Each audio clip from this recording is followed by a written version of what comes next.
Kalau wedhus gembel sama laharnya mungkin masih tetap ke utara, ke selatan dan sedikit barat kalau wedhus gembelnya. Tapi kalau jugruke wadune puncak Merapi itu setengah lor. Itu tenanan iki. Muga-muga ora dengan malam ini kita sebut menjadi tidak. Ning nek iya tunggu ilingo omonganku. Betul, jadi semoga Allah SWT menyelamatkan Anda semua. Dan saya sangat senang dengan kecerdasan Anda yang murni, bukan kecerdasan yang bagusi, bukan kecerdasan golongan, bukan kecerdasan firqah, tapi kecerdasan Islam, kecerdasan mencari ilmu yang sungguh-sungguh. Tepuk tangan untuk semua. Saya persilakan kemerdekaan-merdekaannya kepada Habib dulu barangkali, atau kepada Ustaz dulu, Ustaz Hasan dulu. Betul. Bismillahirrahmanirrahim. Setengah diri, setengah duduk. Kalau cerita ini seperti Cak Nun bilang tadi, ini bukan instan, panjang sekali, memerlukan berhari-hari, berminggu-minggu, berbulan-bulan kita bisa diskusikan. Nah, jadi seperti itu. Mereka adalah zuriyah Rasulullah. Dari yang sekarang ini sampai ke Kanjeng Nabi kira-kira 40 atau 39, 39, 40, 41. Benar. Dan boleh jadi Cak Nun kita ini adalah banyak yang meyakini juga merupakan salah satu dari keturunan Wali Songo yang juga bersambung ke Kanjeng Nabi. Amin.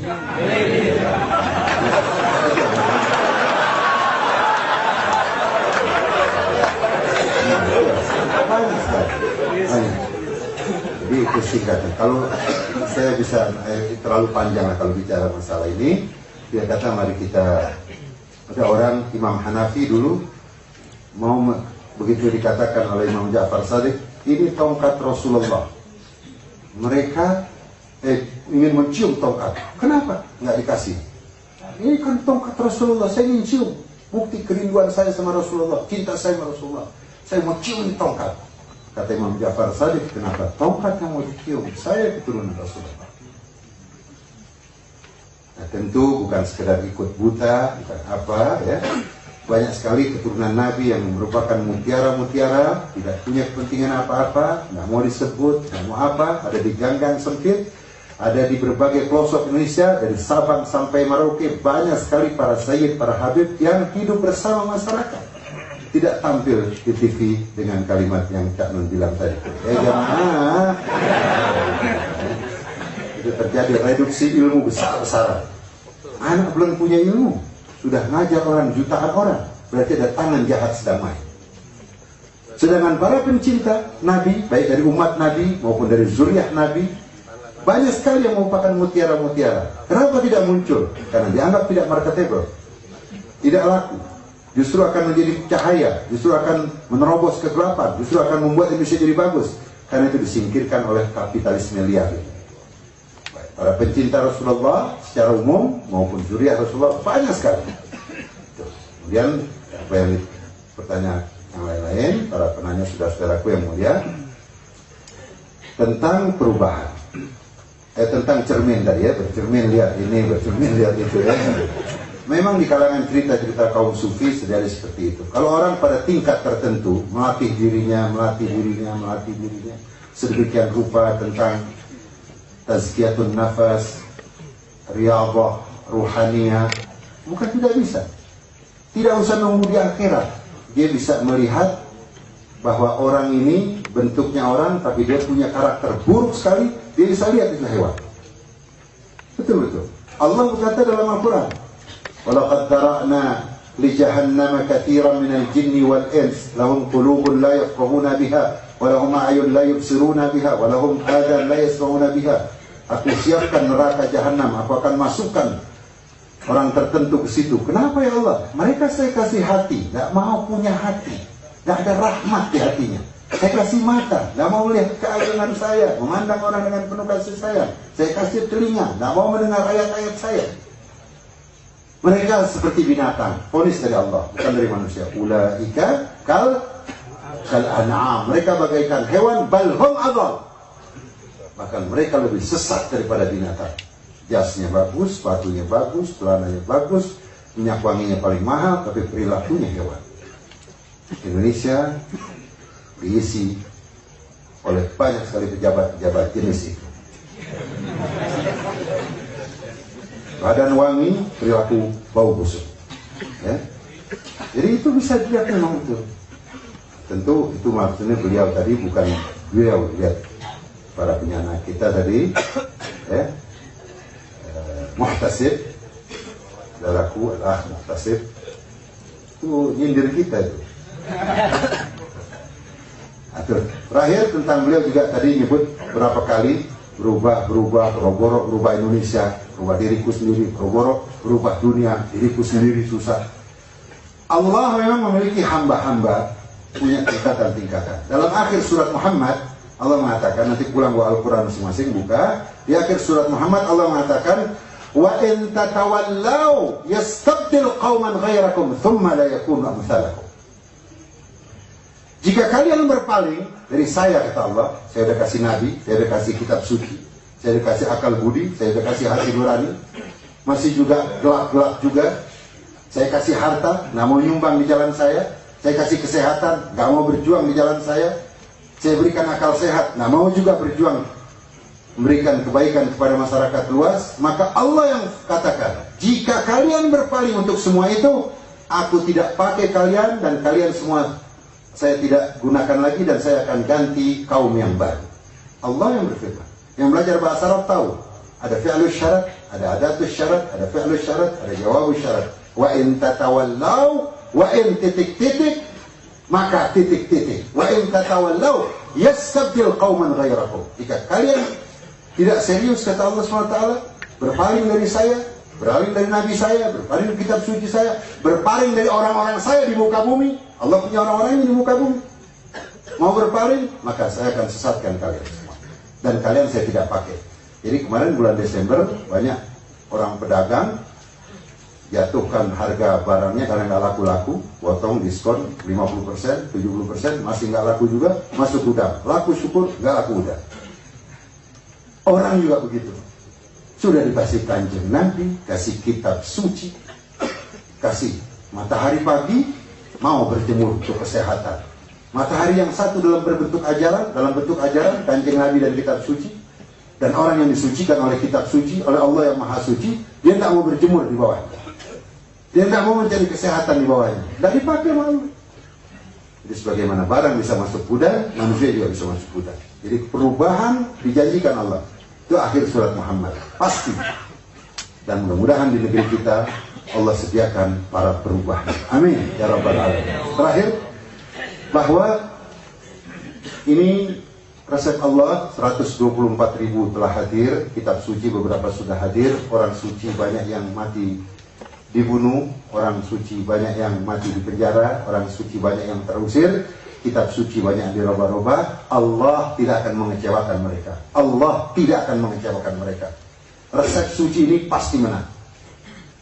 Perjalanan dari wafatnya Kanjeng Nabi sampai dimakamkan oleh Sayyidina Ali, Kanjeng Nabi terakhir di Madinah. Jasad suci Kanjeng Nabi telah dimakamkan di tanah suci Madinah, tetapi cita-cita suci Kanjeng Nabi tidak ikut terkubur bersama dikuburnya jasad suci Kanjeng Nabi. Insya Allah kita malam ini bersama Cak Nun yang menghidupkan cita-cita Rasulullah. Amin. Nah, jadi Allah mengatakan dalam surah An-Nur ayat 55, wa'adallahu alladhina amanu minkum wa'adallahu alladhina amanu minkum wa 'amilus solihati la yastakhlifannahum fil ardi. Yang belajar bahasa Arab tahu, ada lam taukid, ada nun taukid. La yastakhlifannahum fil ardi. Saya Allah pasti akan memberikan kepemimpinan kepada kalian di muka bumi. Waktu ayat ini ditanyakan sama Rasulullah, ya Rasulullah, ini kapan realisasi ayat ini? An-Nur ayat 55. Kemudian Kanjeng Nabi mengatakan, ini ayat ini bahwa orang Islam akan diberikan kepemimpinan di seluruh dunia. Resep ilahi, resep langit, resep Kanjeng Nabi ini ditegakkan, kata Kanjeng Nabi. Ditanya sama sahabat beliau mengatakan, ini realisasinya di zaman cucu saya, namanya seperti nama saya, Muhammad, dan julukannya Al-Mahdi. Suka dibilang Al-Mahdi. Itulah yang akan memimpin orang saleh di seluruh dunia. Majelis seperti ini banyak. Saya pergi ke Mesir, banyak sekali majelis seperti ini. Di Iran, banyak sekali majelis seperti ini. Dalam rangka apa? Mempersiapkan diri sebaik-baiknya untuk datangnya orang suci. Zamannya bukan lagi seperti Nabi Nuh, orang suci hampir 1000 tahun, dilempar batu, disingkirkan. Zamannya bukan lagi seperti zaman Nabi Musa, orang suci melihat mukjizatnya kemudian dikucilkan. Zamannya bukan lagi seperti zaman Nabi Isa, alih-alih dirangkul malah mereka kompromi untuk membunuhnya. Akan lagi sebentar lagi, tidak lama lagi insya Allah akan datang cucunda Nabi Imam Mahdi dan akan memimpin orang saleh seluruh dunia, dan mudah-mudahan kita terpilih oleh Allah untuk mengikuti beliau. Amin. Saya karena ilmu saya jawabnya agak sedikit ya. Tentang yang terakhir dulu.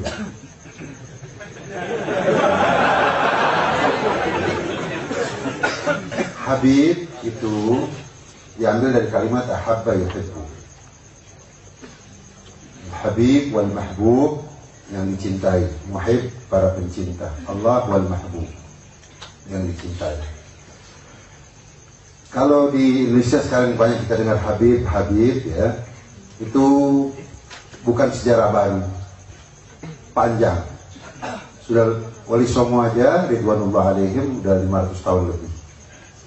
Di Gresik ada makam Fatimah binti Maimun, itu udah 1000 tahun. Jadi sejarah masuknya Islam, para Habib ke Indonesia, bukan sejarah baru, sudah lebih dari 1000 tahun. Bahkan satu literatur saya baca, yang masuk ke Indonesia langsung anaknya cucu Nabi yang ke-6, Imam Ja'far Shadiq bin Imam Muhammad Al-Baqir bin Imam Ali Zainal Abidin bin Sayyidina Husain. Ibundanya adalah wanita suci Siti Fatimah Az-Zahra yang merupakan putri Kanjeng Nabi besar Muhammad SAW. Jadi anak beliau banyak. Antara lain ada yang namanya Sayyid Muhammad Ad-Dibaj, turun ke Aceh. Jadi kira-kira abad kedua Hijriah. Sudah 1200 tahun. Ke Aceh, ke Perlat, kemudian menyebar sampai turun ke Jawa, naik lagi ke Maluku, Nusa Tenggara sampai Maluku. Dulunya bukan Habib. Dulu dua, Sayyid atau Syarif. Dari mana penamaan ini? Penamaan ini langsung dari Rasul. Kalau kita baca hadis, Rasul yang mengatakan inna ibni hadha sayyid, Al-Hasan wal Husain sayyida syababi ahlil jannah.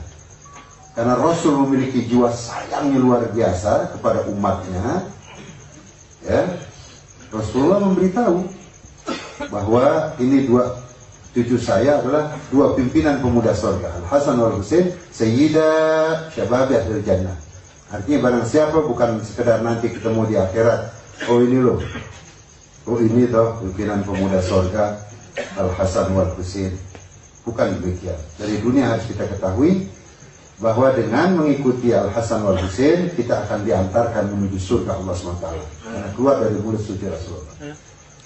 Kemudian anaknya Imam Ja'far Shadiq ada yang ke Indonesia, ada yang pergi ke Yaman, Arabia bagian selatan.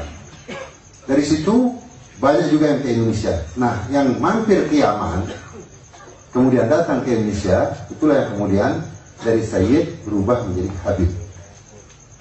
Gelar Habib di kalangan zuriyah Nabi tidak ditempelkan kecuali biasanya bukan itu. Orang harus sudah berilmu tinggi, berakhlak tinggi, dan bermanfaat buat masyarakat, baru dia dipanggil Habib.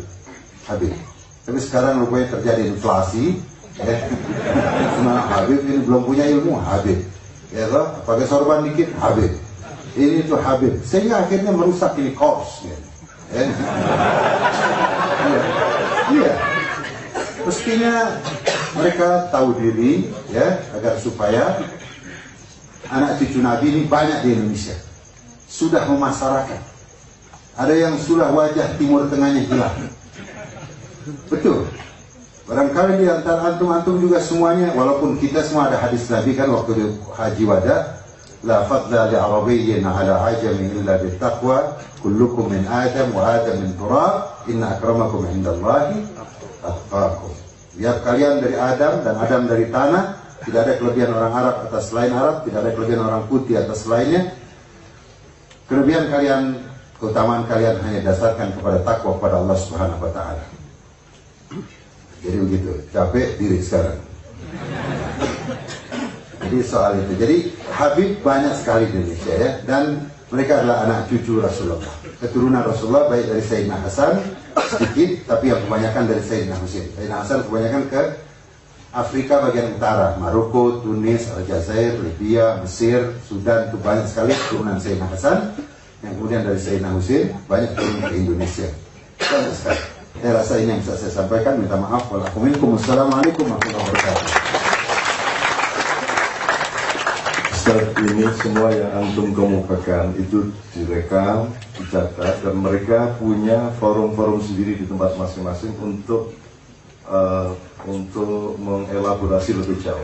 Ya, di Purworejo, di Kebumen, semua mereka akan mendiskusinya kembali. Jadi insya Allah berkah antum jariahnya akan kemana-mana. Dan ini sangat bagus dan saya sangat senang sehingga Indonesia ini kelihatannya beres.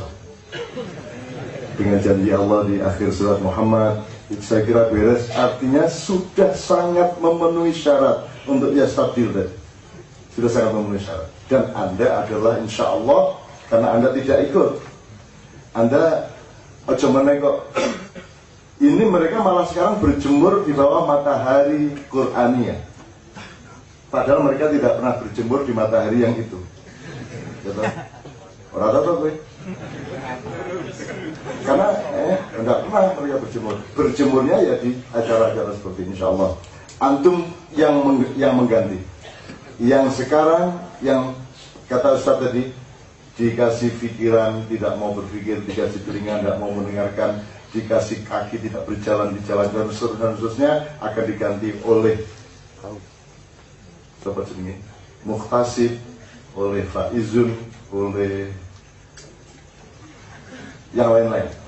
Apalagi ada Muhtasib itu dia menyindir, betul, menyindir. Enggak, saya tidak percaya dia melihat. Saya tidak percaya dia melihat anjing di depan, di balik cermin. Tidak percaya. Wedus nih gak salah.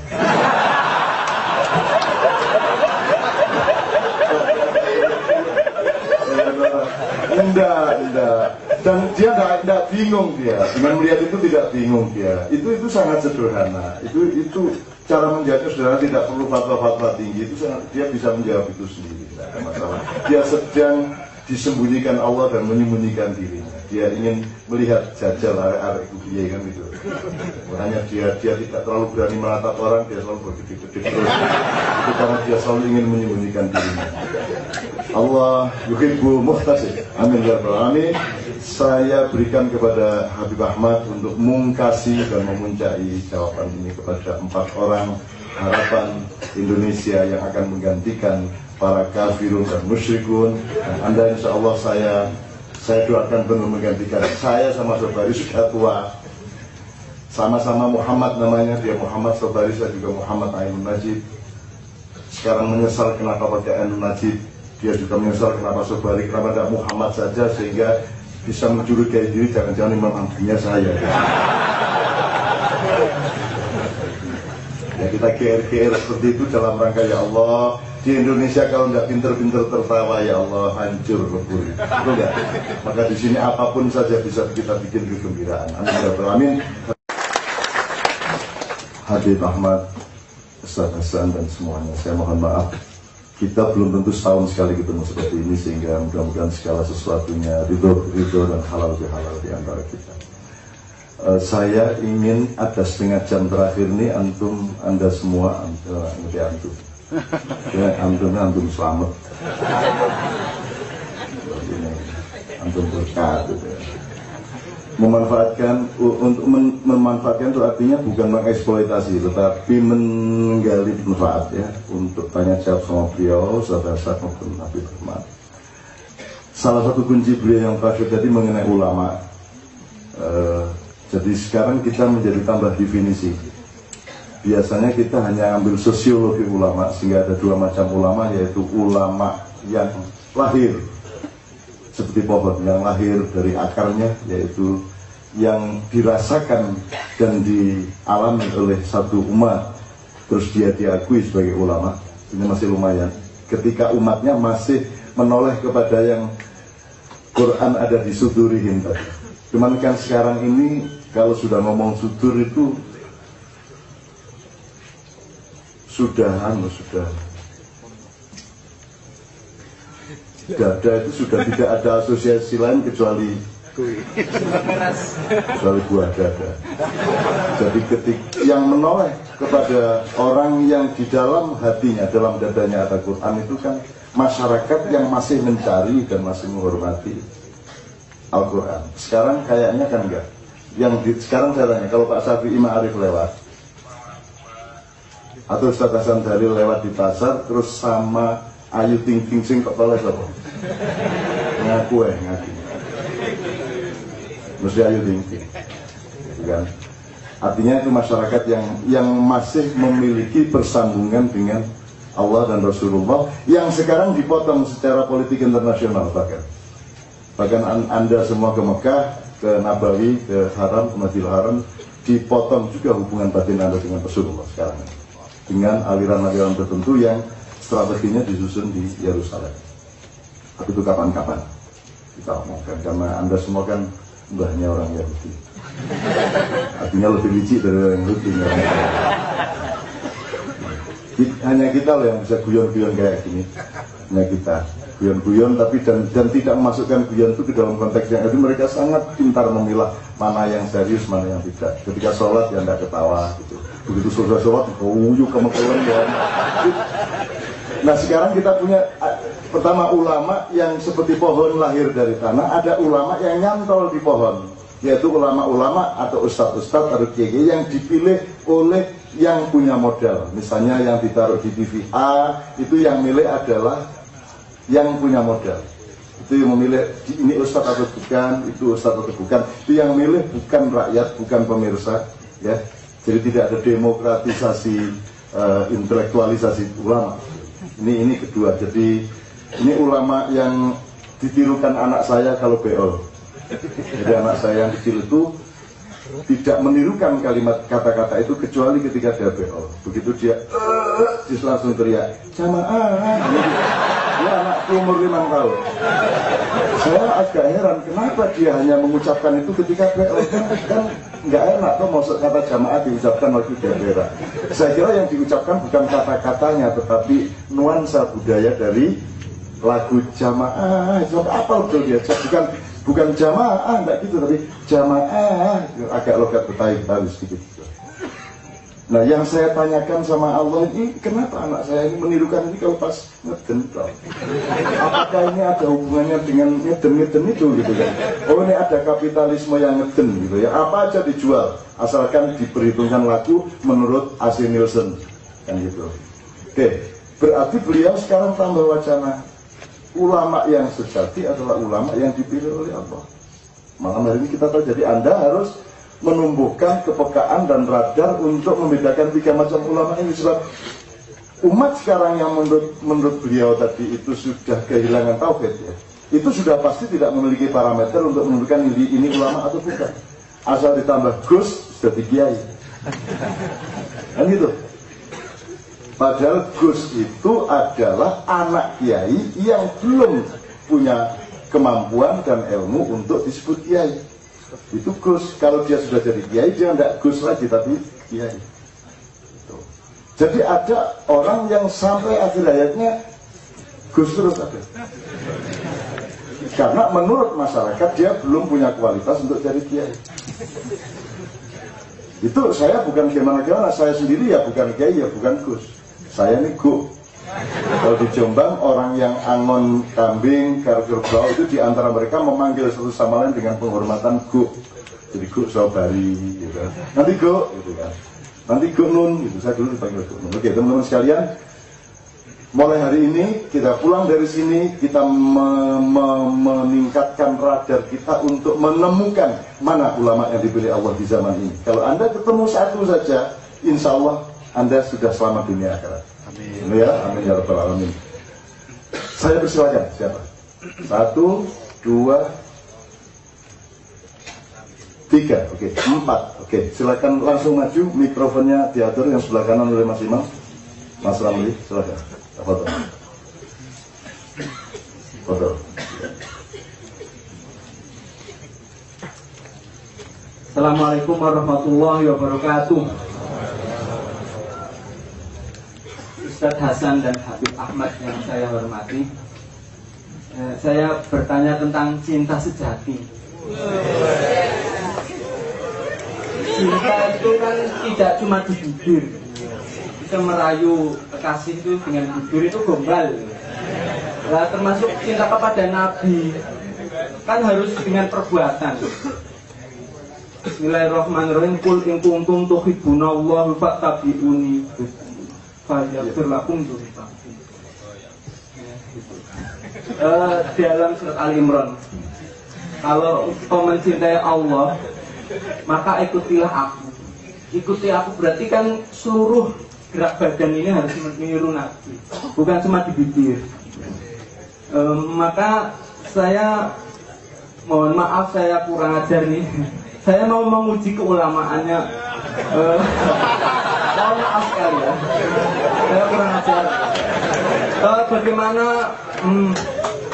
Ustadz Ahmad dan Ustadz Hasan dan Habib Ahmad mengaplikasikan keulamaannya? Biasanya ulama kan sayang pada umatnya. Saya mohon disayangi.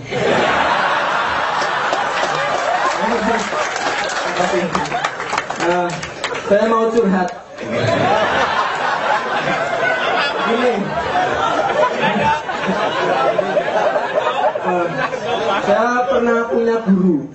Guru itu mengajarkan saya doa bercermin. Ketika diajarkan doa bercermin, saya nggak serius.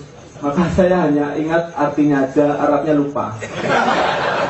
Artinya gini: Alhamdulillah, segala puji bagi Allah. Ya Allah, sebagaimana Engkau membaguskan wajah saya, maka baguskanlah akhlakku. Ketika doa itu saya praktekkan, tiba-tiba saya menghadap cermin, saya lihat anjing. Itu hari pertama, kaget ya. Terus hari kedua, saya praktekkan doa itu, jangan-jangan mata saya yang salah. Saya praktekkan doa itu, terus saya lihat babi. Astagfirullahaladzim. Ternyata saya banyak makan, sebelum saya bercermin makan banyak sekali. Terus hari ketiga saya bercermin, saya lihat wajah saya kok seperti tikus itu. Astagfirullahaladzim. Benar-benar sampai suatu ketika saya bercermin, saya tidak punya kepala pernah. Sampai saya tidak ada sama sekali pernah itu. Ini cermin salah apa saya makanya? Terus saya bolak-balik, astagfirullahaladzim. Wah, benar-benar saya tersiksa dengan itu. Wah, kemana saya mau bertanya itu?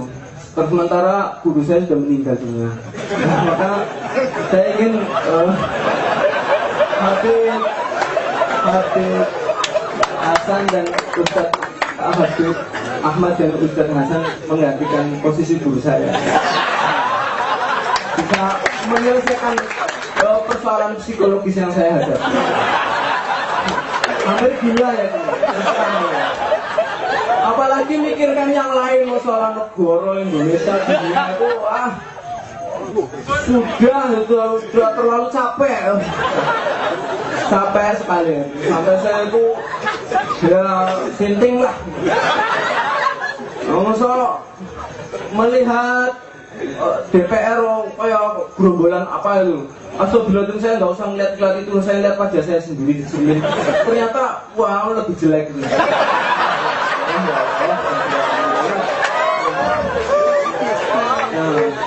Ya betapa tersiksanya saya, Allah. Saya teringat surat Al-Qiyamah itu. La uqsimu biyamil qiyamah wa la uqsimu binafsil lawamah. Mungkin saya menderita nafsu lawamah itu. Menderita sekali ya. Menyesal terus tanpa ada obatnya.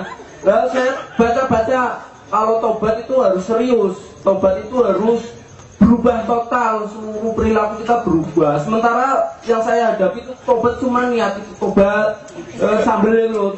Setelah itu terulang lagi kejelekan. Wah, tobatnya nggak serius. Apalagi mau inabah, mau ke jenjang berikutnya. Benar-benar kerepotan akhirnya. Terus kalau baca ayat surat Ar-Ra'd itu, innallaha la yughayyiru biqaumin hatta yughayyiru bi anfusihim itu. Allah tidak akan merubah suatu kaum kecuali kaum itu merubah dirinya sendiri, nafsunya sendiri.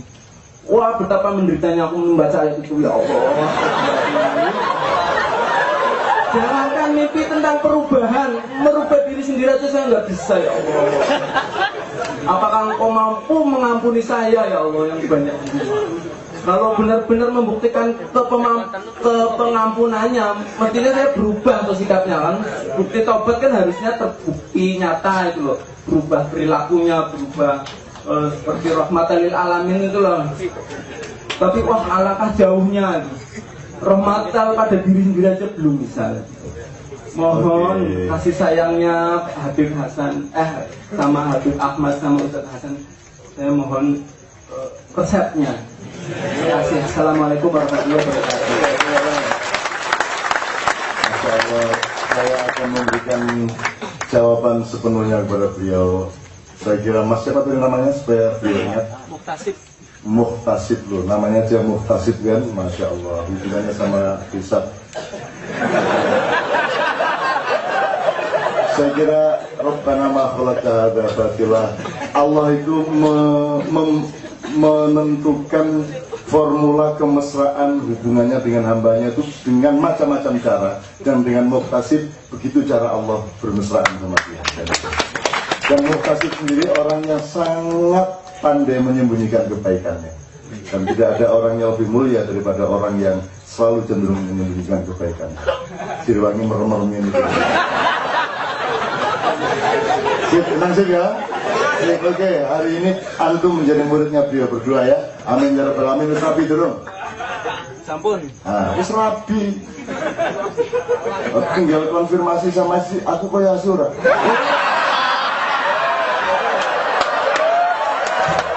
Nah sekarang tinggal kamu lebih percaya sama istrimu apa sama cermin? Kayak orang mas, kau yang ganteng banget sama Sasib. Terus orang kaya asura. Berarti mas lebih percaya kepada cermin daripada kepada aku. Ngono tak bojong itu. Oke, kedua langsung di sebelah kiri, mas kasih mic mikrofon. Sebelah kiri baru nanti sebelah kiri nyala. Assalamualaikum warahmatullahi wabarakatuh. Yang pertama, minta maaf kalau pertanyaannya mungkin kurang bagus ya. Yang saya tanyakan atau yang saya keluhkan beberapa hari yang lalu saya bertemu dengan sahabat saya dan ini bercerita bahwasanya dia mengatakan Khulafaur Rasyidin, salah satunya yaitu Sayyidina Utsman dan Sayyidina Ali, kalau ditinjau dari segi politiknya mereka tidak akan masuk surga, mereka akan masuk neraka. Itu kata teman saya. Terus saya diceritain kenapa kamu mengatakan demikian. Kalau setahu yang saya baca dari sejarahnya antara Sayyidina Utsman sama Sayyidina Ali, ini perebutan politik dan sehingga menimbulkan pembunuhan gitu. Sehingga nanti juga berlanjut pada Sayyidina Ali yang pasca perang Siffin yang terjadi arbitrase sehingga muncul ayat kemalan yahkudu man sallallahu alaihi kafirun hingga saling mengkafirkan gitu. Itu pertentangannya antara muslim dan muslim. Terkait dengan permasalahan itu saya punya juga kegelisahan terkait dengan orang yang dipilih oleh Allah atau ulama tadi, karena hal ini kan sangat-sangat absurd, sangat-sangat tidak jelas yaitu siapa manusia yang dipilih oleh Allah. Nah, gitu.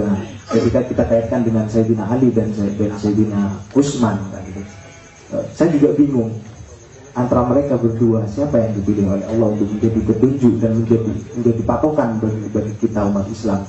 Siapa sebenarnya ulama di antara keduanya? Karena memang pertentangannya ini sangat dasar gitu. Seperti itu mungkin karena kata ulama di sini juga tidak jelas. Ketika semisal ulama, orang yang mengamini bahwa Sayyidina Utsman adalah ulama, tapi tidak pada pengikut Sayyidina Ali, begitupun juga pada pengikut Sayyidina Ali. Sayyidina Ali bukanlah ulama bagi pengikut Sayyidina Utsman atau Muawiyah. Mungkin hanya ini yang mohon diluruskan dan minta maaf atas ketidakpahaman saya. Mohon diluruskan. Terima kasih. Wassalamualaikum warahmatullahi wabarakatuh. Terima kasih. Alhamdulillah. Kebenaran Rasulullah sangat bagus Anda menanyakan itu, karena di Ma'iyah ini setiap orang membuka kemungkinan pemahaman yang baru terhadap sejarah, terutama sejarah Islam, dan jawaban malam hari ini pasti tidak boleh Anda anggap final, tapi merupakan proses menuju kebenaran yang akan Anda cari. Jadi jangan bersikap instan dan jangan bersikap linier seolah-olah kita cari barang jadi pada malam hari ini. Semua adalah bagian dari jihad atau ijtihad Anda secara pemikiran. Saya persilakan yang ketiga. Ya oke Mas. Oke, gini sih Mas Eki. Oke, silakan. Assalamualaikum warahmatullahi wabarakatuh. Perkenalkan, nama saya Bejo. Itu kalau Jawanya, kalau karena orang tua saya suka Arab-Araban jadi Pak Izun. Ya, saya dari keluarga sama teman-teman ini yang walaupun untuk kesini rela-rela ngutang untuk bensin dan rokok setiap bulan ya. Kebiasaannya hampir sama, tapi beda. Ini kaitannya dengan bagaimana kita memilih seorang ulama. Ya tentu karena itu pilihan Allah, kita nggak tahu seperti apa. Sedangkan untuk memilih seperti masyarakat kan nggak ada istilahnya pemilu ulama atau sertifikasi atau fit and proper test ulama. Ya, jadi itu kita harus seperti apa. Sedangkan menyambung tadi bahwa Sayyidina Ali itu kan luar biasa juga, gelarnya banyak sekali. Ada babul ilm ya kan, sahabat yang cerdas, intelek. Ada ashabunal awalun, termasuk anak-anak yang pertama kali dicemooh sholat pertama di Ka'bah, termasuk juga cucu istri dari Nabi. Nah, dia alim dan begitu disegani, gitu kan. Alim begitu disegani, pokoknya tidak ada yang meragukan. Namun begitu juga kalau kita melihat Abdurrahman bin Muljam, beliau juga alim, hafizul Quran, hafal Al-Quran. Ya, So'imun Nahar, dia setiap hari puasa. Dia mulai setiap hari juga dia bangun malam. Abdurrahman bin Muljam itu, tapi beliau membunuh Sayyidina Ali tega-teganya. Itu hanya karena satu, karena mengatakan bahwa Sayyidina Ali itu menerima hukum yang dibuat oleh manusia, peristiwa takdir gitu kan. Nah, menurut itu kalau orang kok menerima hukum jadi dia kafir, akhirnya dibunuh. Nah, saya kira konflik-konflik yang terjadi selama ini bukannya orang-orang itu tidak alim, tapi bagaimana memahami agama itu lebih bisa komprehensif dengan metodologi. Nah, ini kita yang awam itu sulit Pak, bagaimana untuk memahami komunitas itu, sebagian mereka ya sama-sama alimnya, sama-sama pinternya. Nah, kita itu milihnya dengan metode seperti apa, itu yang pertama. Yang kedua, ini titipan dari teman saya tadi kaitannya dengan Habib Ahmad, kenapa ada reduksi antara Sayyidina Hasan dan Husain itu, sehingga dalam tanda kutip tidak dipopuler di Indonesia atau cenderung takut Indonesia itu kepentingannya itu. Terima kasih. Assalamualaikum warahmatullahi wabarakatuh. Tepuk tangan lagi. Habib Ahmad dan saudara-saudara. Pak Izun nomornya berapa? 23 coba, anak umur 23. Dia datang ke sini dalam usia yang masih sangat muda.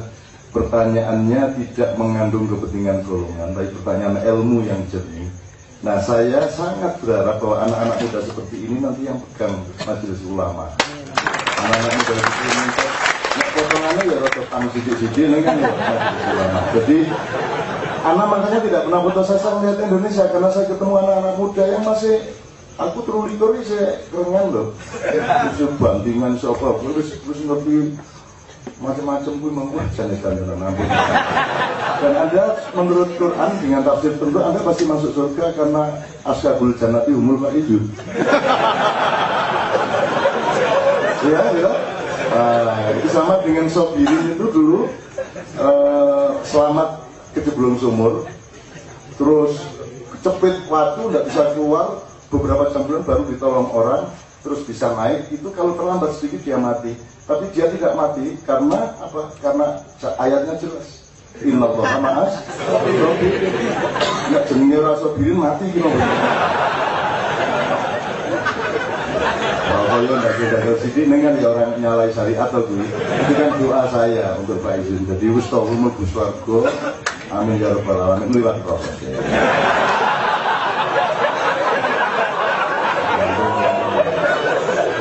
Oke, ya Allah, saya senang sekali Purworejo punya masa depan cerah dengan anak-anaknya. Oke, yang terakhir, yang keempat di belakangnya tadi kalau nggak salah. Apa tuh? Assalamualaikum warahmatullahi wabarakatuh. Perkenalkan, nama saya Firdian Rahmadi dari Magelang. Ini mohon maaf pada Habib, ini saya bertanya atas nama wong desa, atas nama wong Taman Agung Muntilan, wong Magelang, wong desa. Yang akan saya tanyakan adalah Habib itu sebenarnya apa ini, Habib?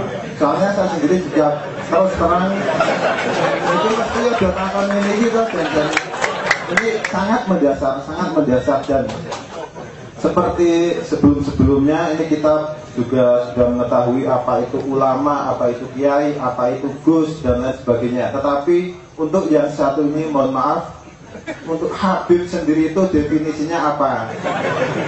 Kalau memang Habib itu adalah kekasihnya Muhammad SAW, berarti ketika saya bersolawat kepada Nabi, berarti saya juga berhak menjadi Habib karena saya sendiri mencintai Nabi. Kata-katanya seperti itu ya. Nah, kemudian kita juga sering melakukan solawat-solawat itu ya di banyak tempat di Yogyakarta. Itu jamaah-jamaah seperti ini disebut sebagai muhibbin, yaitu orang-orang yang tresno kanjeng Nabi. Nah, itu kan banyak muhibbin. Nek saya pribadi menyebut, wah saya Habib, berarti itu gimana? Ini biar jelas ya. Kemudian yang terakhir, karena ini sebagai PR saya pribadi, karena teman-teman juga banyak sekali yang menanyakan kepada saya ketika rokokan bareng Habib apa itu janjane, saya sangat bingung untuk menjawabnya.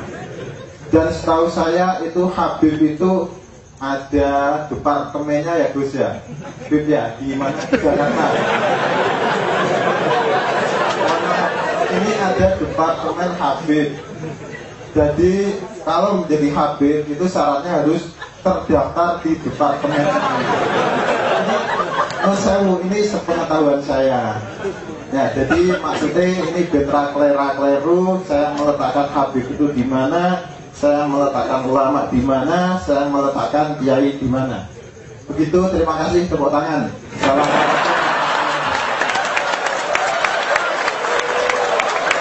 Saya sangat senang sekali empat orang yang saraf-saraf otaknya berbinar-binar seperti matahari. Saking dingin dari Habib dibarani Magelang ini sarungan. Habib sarung ya. Tapi saya kira sangat jujur pada bayanu antusibu komang Bunjala, sangat bagus. Saya mungkin nitip tambahan pertanyaan. Kan di Jakarta sangat kenal itu Habib. Habib siapa dengan Majelis Nurul Mustafa, Habib siapa dengan Majelis Rasulullah dan seterusnya. Itu kan kalau kita semua kan bingung nih awam-awam ini. Jadi kalau malam hari ini ada apa jenis ono juntrungnya gitu, nah nih kan gitu kan, kita akan sangat berterima kasih. Itu tidak ada hubungannya kita ini Habib atau tidak, ya tidak ada hubungannya. Harus gue uang desa.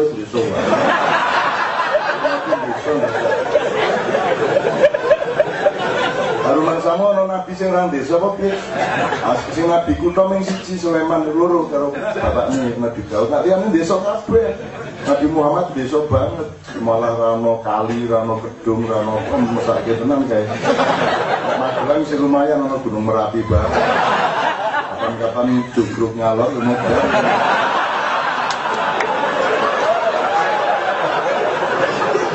Bahwa ada kemungkinan karena Merapi sekarang sedang melakukan peningkatan mahma sekitar 4 kali lipat dibanding 2 tahun yang lalu, dan salah satu yang harus Anda antisipasi adalah Habib Tafadhol.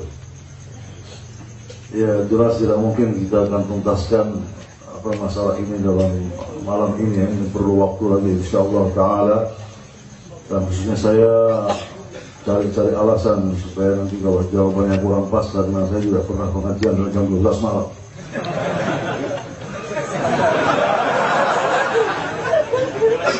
Saya ingat belum pernah saya pengajian sampai jam 12 malam. Jadi masalah sedikit saja masalah Habib. Jadi pertama, saya tidak pernah mencantumkan nama saya dengan kalimat Habib pertama. Yang kedua, memang di kalangan kaum muslimin, bukan hanya di Indonesia saja, Kan istilah itu ada dua macam, ada istilah yang datang dari syariah, ada istilah yang datang dari pengikut syariah. Ya. Jadi katakanlah seperti istilah haji, sholat, doa, segala macam itu menjelas dari syariah. Ada hal lain yang masih dipertanyakan, ini syariah atau pengikut syariah yang bikin. Misalnya kalimat sufi, kalimat tariqah, misalnya ada qutbul awliya, ada abdal, segala macam itu istilah dari mana? Apa dari syariat, apa dari ulama atau pengikut syariat itu dibahas dalam buku-buku ulama kita lah ya. Jadi kaum muslimin ini ya bisa dikatakan mayoritas ingin memberikan penghormatan kepada keturunan Nabi Muhammad yang melalui jalur Al-Hasan dan Al-Husain tadi. Jadi Habib dimaksudkan orang yang dianggap memiliki nasab atau silsilah sampai kepada Al-Hasan dan Al-Husain. Begitulah, jadi kasih demikian. Seperti sementara orang ingin memberikan penghormatan kepada anak kiai dipanggil dengan Gus tadi. Ya. Jadi kalau Anda tiba-tiba mengangkat diri sebagai Gus, mungkin diketawain orang ya, yang meyakini tadi bahwa Gus ini sudah jadi istilah untuk anak kiai misalnya. Walaupun saya dengar katanya kiai itu katanya ada hewan juga disebut kiai ya. Iya, Kiai Selamat itu berarti. Jadi mungkin anaknya harus panggil Gus juga, Gus Selamat. Ya. Kemudian di Indonesia ini memang kalimat ustadz atau kiai atau ulama itu merupakan profesi yang paling gampang disusupi, paling mudah. Profesi lain itu sulit sekali disusupi, bahkan beresiko. Kalau yakinlah kalau menyusup jadi ulama tidak akan ada resikonya apa-apa sekarang. Ya. Misal Anda mengaku sebagai dokter, ketahuan pasti ditahan. Ya. Apalagi misalnya jadi polisi, ya. Anda bukan polisi, ngaku polisi, tahan, tangkap. Kemudian bayangkan misalnya kalau kita naik pesawat, ternyata pilotnya gadungan, kita berani nggak naik pesawat itu? Tapi ada ulama gaduhan, kita tenang-tenang saja. Ya. Ya, jadi memang di Indonesia begitulah. Dikatakanlah bekas penyanyi dangdut tiba-tiba jadi dipanggil ustadz atau kiai haji.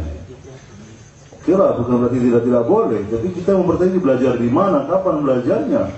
Ini dia memposisikan dirinya sebagai ulama. Ya, ini yang berat.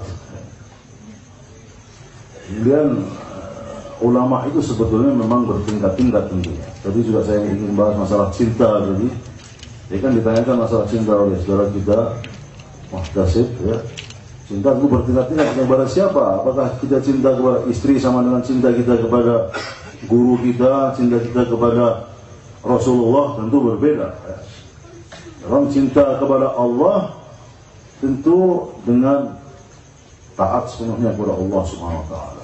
Berharap bergantung sepenuhnya kepada Allah dan seterusnya. Saya pikir Anda semua sudah memahami hal ini. Innal muhibba liman yuhibbu muti'un. Ya, ukurannya taat ya, kepada yang kita cinta itu kalau kepada Allah, kepada Rasul dan kepada ulil amr. Kemudian tentu saya tidak akan berkepanjangan ya. Tadi disinggung-singgung soal khulafa Rasyidin antara Utsman dan Ali ya. Di sini tadi Cak Non memberikan kesempatan kita bicara sebebas-bebasnya, namun tentu ini bukan kesimpulan akhir. Ini bisa kita kaji lebih jauh ya.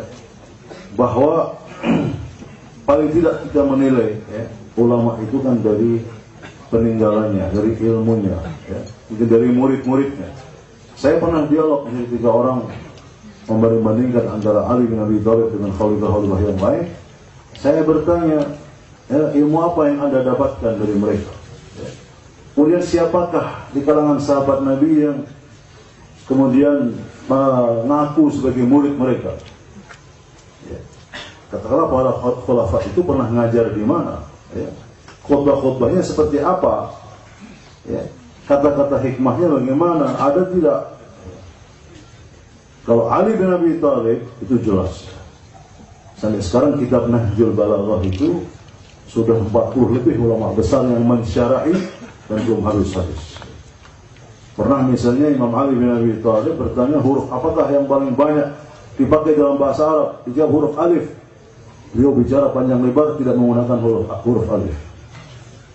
Yang pernah beliau khutbah nikah tidak menggunakan huruf yang ada titiknya.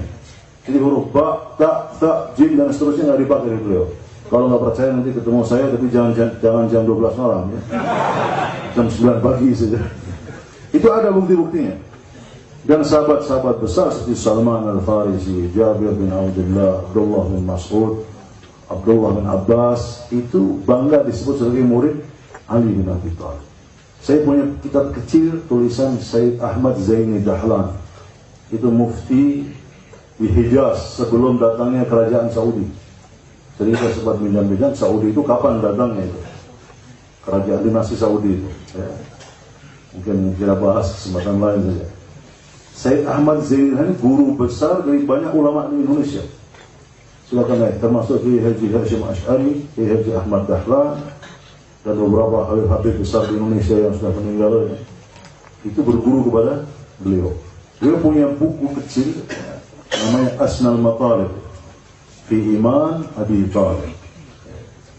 Jadi bayangkan beliau membuktikan bahwa Abu Thalib itu mukmin, padahal banyak buku hadis disebut dia musyrik kafir, tidak masuk Islam. Jadi beliau berani membuktikan, beliau berani berbeda pendapat. Ya. Yang menarik di situ ada ucapan ini Abdullah bin Abbas. Ketika ditanya bagaimana sih ilmu dibanding ilmu Ali bin Abi Thalib, karena Abdullah bin Abbas terkenal sebagai habrul ummah. Ini silakan tanya, ya, ulama-ulama dari yang ada. Ilmunya lautan. Abdullah bin Abbas menjawab, ilmuku dibanding ilmuku dan ilmu semua sahabat Nabi dibanding ilmu Ali bin Abi Thalib bagaikan setetes air dibanding 7 lautan. Itu ditulis oleh Sayyid Ahmad Zaini Dahlan, mufti Hijaz waktu itu, bukan orang Syiah. Ya. Kemudian dalam buku-buku literatur Ahlussunnah pun ya, disebutkan ketika Ali bin Abi Thalib ya, diangkat sebagai khalifah setelah Utsman bin Affan meninggal, ya, itu beliau mengumpulkan sahabat-sahabat Nabi, ya, masih ada 30 orang yang hadir pada waktu itu. Dan 11 diantaranya itu yang turut serta dalam perang Badar. Itu disebutkan di situ Imam Ali menyumpahi mereka. Siapa yang mendengar dengan telinganya sendiri, melihat dengan matanya sendiri bahwa Rasulullah telah melantik saya sebagai imam, sebagai khalifah, setelahnya adalah berdiri. Ini 30 sahabat berdiri, ya, termasuk 11 tadi peserta atau yang turut serta dalam perang Badar. Ini ada dalam literatur kitab-kitab hadis, ya, di kalangan ulama kita. Kemudian terjadilah tadi pergolakan politik. Ya. Itu bahwa bangsa Arab ini bangsa yang Al-Quran sendiri mengatakan dalam akhir surat Maryam, wa tunzira bihi qauman ludda. Biasanya kalau saya mengatakan begini, orang yang bukan Arab senang sekali dengannya. Jadi orang Arab itu disebutkan bangsa yang hobi bermusuhan. Ya, dari dulu itu. Sampai sekarang ada 20 lebih negara Arab nggak pernah ada yang bersatu. Ya. Zaman Nabi pun begitu. Jangan dipikir Muhajirin Ansar itu semuanya taat-taat kepada Nabi. Lihat saja yang sholat Jum'ah misalnya, waktu perang Uhud, perang Hunain bagaimana? Mereka meninggalkan Nabi itu banyak, bukan tidak. Ya. Jadi ini bicara tentu akan panjang sekali. Jadi memang sebetulnya yang namanya imam itu sudah ditentukan oleh Allah dan Rasulnya. Dalam hadis Bukhari Muslim, ini bisa dikaji nanti, Nabi sendiri mengatakan bahwa al-immatu ba'di 12 imam itu. Jadi saya cenderung menggunakan istilah imam, ya, karena istilah khalifah sudah bergeser dari istilah yang disyariatkan. Ya. Maka itu Abu Bakar, Umar, Utsman tidak ada yang bersandang gelarnya, tidak ada yang gelarnya imam. Saya tidak pernah mendengar ada orang mengatakan imam Abu Bakar, imam Umar, imam Utsman, nggak ada kan? Ya. Yang ada khalifah jadi. Jadi imam itu memang orang yang dilantik oleh Allah dan Rasul, sudah ditentukan orang-orang. Termasuk Imam Mahdi. Silakan tanya, orang-orang Wahabi pun di Saudi itu yakin. Ya, nanti akan muncul Imam Mahdi. Siapa Imam Mahdi? Ada dua yang disepakati seluruh kaum muslimin. Pertama, dia dari Ahlul Bait, dari keluarga Rasulullah. Pertama. Jadi ada Imam Mahdi dari Afrika, dari India, dari Madura misalnya, nggak ada. Imam Mahdi dari Ahlul Bait.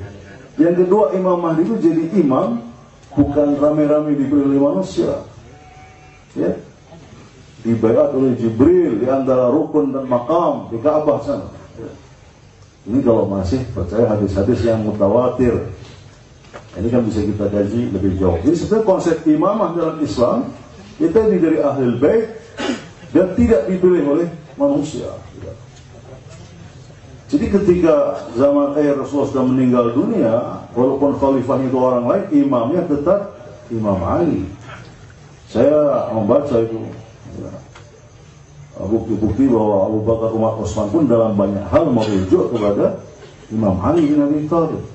Sampai-sampai Umar bin Khattab sampai 70 kali mengatakan, kalau tidak ada Ali, saya ini binasa. Sampai 70 kali mengatakan begitu. Ya. Ketika timbul masalah-masalah mau merujuk siapa? Kepada Imam Ali bin Abi Thalib. Jangan heran karena memang dialah satu-satunya yang dididik secara khusus oleh Rasulullah dari sejak kecil, tidak terjamah oleh tangan orang lain, dan peninggalannya sampai sekarang ya bisa kita kaji. Doa-doanya, kata-kata hikmahnya, khutbah-khutbahnya, sastranya luar biasa. Ya, saya ya, jadi Cak Nun bisa menyampaikan ya dalam Nahjul Balaghah dan lain-lain itu banyak sekali. Silakan baca doa Kumail misalnya. Itu doa dari Ali bin Abi Thalib. Dapat ilmu dari mana? Dari Rasulullah tentunya. Dia tidak pernah belajar di madrasah lain. Dia belajar di madrasah kenabian. Begitupun ketika Ali ditanya, bagaimana kamu dibandingkan Rasulullah? Dia jawab, saya ini termasuk hamba sahaya Rasulullah. Itu beliau mengatakan begitu. Dan saya tukang bikin betul sandalnya Rasulullah. Ana khasifu na'lir Rasul. Wa ana abdun min abidi Muhammad. Saya ini tukang bikin betul sandalnya Nabi, dan saya termasuk hamba di antara hamba-hamba sahaya Muhammad. Itu ucapan dari Ali bin Abi Thalib. Atau ada lagi nggak tadi yang belum saya jawab? Apa? Mencari imam. Oh iya. Jadi ulama itu dari yang bertingkat-tingkat ya. Termasuk saya Nabi itu ulama bukan? Jelas ulama ya. Imam itu ulama ya. Kemudian berikutnya adalah wakil-wakil imam ya. Mereka lah ulama. Dan ada ucapan di Imam Husain yang mengatakan al-ulama'u hukamun al-nas. Jadi ulama itu sebetulnya hakikatnya adalah penguasa terhadap manusia. Jadi ada umara, ada ulama, ini pun perlu kita pertanyakan kapan hadis ini muncul. Seharusnya umara itu harus ulama, harusnya satu, tidak terpisahkan. Nah, kalau sekarang Anda minta definisi, saya gampang definisinya lah. Ya, yang dikatakan ulama ya, dalam syariat Islam, akidah Islam dan akhlak Islam, ya, itu yang betul-betul menjaga dirinya dari perbuatan maksiat. Dan dia mampu menerangkan kepada masyarakat tentang Islam dari sumber-sumber aslinya. Saya pikir itu sudah cukup untuk mendefinisikan ulama untuk zaman sekarang ini. Ya. Dan ulama ini merupakan pewaris Nabi. Mewarisi apanya? Mewarisi ilmunya, mewarisi akhlaknya, ya, dan lain sebagainya. Saya mohon maaf yang sebesar-besarnya. Insya Allah kesempatan lain kita bisa diskusi lagi, insya Allah.